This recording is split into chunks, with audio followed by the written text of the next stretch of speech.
Thanks for the walk. Jerry, stop talking to Steve. We got work to do here. Come on up, Deb. I want to introduce Danny's wife, Deb, to you.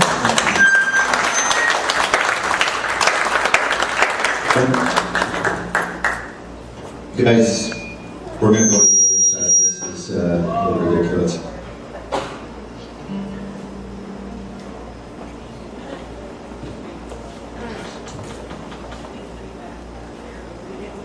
You're in trouble, Jerry. Jerry's in trouble. All right, we'll try that again. Deb, you guys recently moved down to Texas after living in Toronto for several years. And I'm curious about how you and Danny met in the first place. 25 years ago, you started seeing each other. So tell us about the early days of falling in love with Danny. Because we all have. Okay, you're assuming I fell in love with Danny. No, I did. About 25 years ago, I was dating someone that was doing sound and lights for Danny, and that's how we first met. But nothing ever came of it until about 5 years after the fact. So it's actually probably 30 years ago that we met. And he was looking for a sound man and called to see if this man that I had dated would be available. And then when he discovered that that John and I were no longer an item, he invited me out to see him. She had made it clear when I called up too that she said, he's living upstairs, I'm living downstairs, we're no longer an item. I might have been messed up in the head from the drugs, but I wasn't stupid. He also has a very selective memory. So I went out to meet him, and I hadn't seen him for about 5 years, and I walked in, and he was quite inebriated, and singing, "He is so beautiful to me." It's a joke opportunity. It should have been "You Are," but he was singing it to himself. So, and we just went from there. It was not a conscious thing, and I don't remember any fireworks and sparks of falling in love. It was just a gradual thing where God kept nudging. So the first time you walked in to see him, he was 3 sheets to the wind, maybe 4 sheets.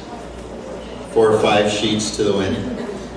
Tell us about when was it in the relationship that you realized that Danny had a very serious problem, and by being with him, you also had a very serious problem? Well, I wasn't exactly a stranger to drugs and alcohol myself, so in fairness to Danny, he was totally addicted, but it didn't really register to me that there's a problem here because I had my own issues. I was a pothead, and eventually through living with Danny, and he was dealing, I couldn't get any pot, so I eventually stopped that. So when we started to live together, neither of us were saved, and it just seemed that I was just supposed to make sure that he was okay, but eventually someone did come to me and say, you know what, Danny's committing career suicide, and if he doesn't stop, that's going to be the end of it. So that's when I really knew that there's really a problem here, because he actually tried to become a comedian on stage too. Yeah, and he can be funny now, but back then it really wasn't that funny. But he thought he was funny when he was high or drunk, right? Yeah. I thought a lot of other things. Okay, so you come to this realization that Danny's got this addiction problem. So where do you go from there? How do you address that? In that journey with Danny's recovery, where did Jesus come into the picture? I think Jesus was always there because he certainly blinded me to a lot of things that were going on. Just even Danny. Danny's a handsome man, and I love the crinkles in your eyes. I do.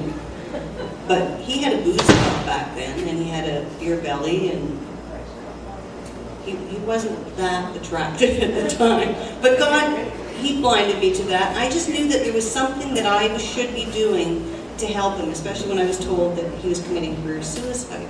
So I just was gently nudging, and he actually knew that he wanted to quit. He just didn't know how to go about it. So at the time we were living with a co-abuser, and I knew this wasn't a good thing, but we also knew we needed help. So we decided, and you agreed, that he would go into a clinic. So we made appointments to get him into the clinic. And that was just God's nudging, because neither of us were saved at the time. It wasn't until after he came out of the clinic that we actually had our realization that there's more to this than just Danny and I, it's God too. When Danny was going through rehab and then, you know, walking clean and you know, that whole season, how long did it take before you felt like you could really trust him again? Was your trust affected when you know, he was using and abusing and you know, was he sneaky about it at some point, or how'd that go? When he was using, he was sneaky about it, to a degree.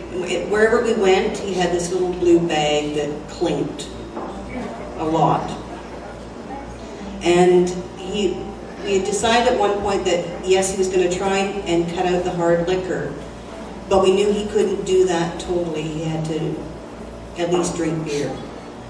But he would hide stuff. He would hide stuff. And even when he came out of the Dawn Woods, I won't say I distrusted him, but I was very nervous when we went into situations where I knew there'd be alcohol. His first gig, and I knew that he's going to be in a bar, and we would sit so that he was on the inside and he had to get past me to get to the bar. So if he went out, I was watching. It really wasn't so much a distrust, it was a more of a maternal thing of making sure that he's okay and nobody leads him down that wrong path, because everybody loves, you know, misery loves company, you know, and a lot of the musicians that he was working with all had the same problems as he did. So in order for them to acknowledge Danny had a problem, they would have to acknowledge that they had one as well, and they didn't really want to do that, so it was easier to try and drag him down. I never distrusted him, I was just nervous, very nervous that we'd come so far. So we needed to associate ourselves with people that were more like-minded. We needed to remove ourselves from the house that we were in, because he was still using and abusing every day. I mean, he would get up and have his vodka with a popsicle. That was how he started his day. So we knew we had to get out of that home in order for Danny to become whole. And just always being there and making sure that he wasn't struggling on his own, that he had somebody that was like-minded that was able to say, it's okay, you don't need to have that drink, or just get him out of that situation, was probably where God wanted me to be. How long with Danny? I mean, Danny was hardcore. He was needles and cocaine and hard liquor and everything, right?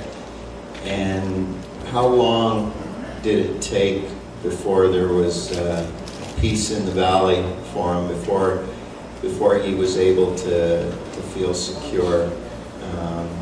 You know, because It was probably about 3 years before he actually felt secure in himself.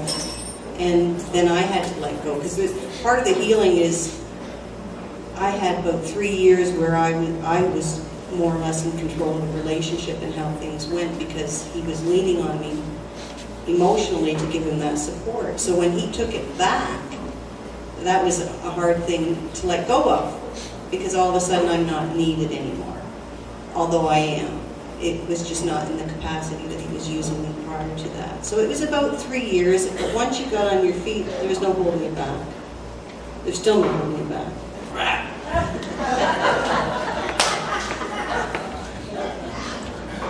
Deb, thank you so much for sharing that part of your lives with us. And I know that that every time that you share that there's going to be somebody who says, boy, can I relate.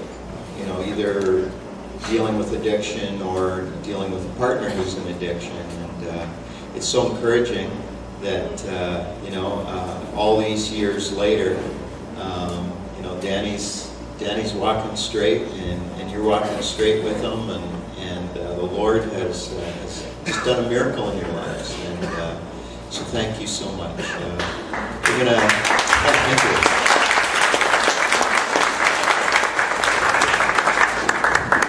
I'll bring up Bill to play some bass with me.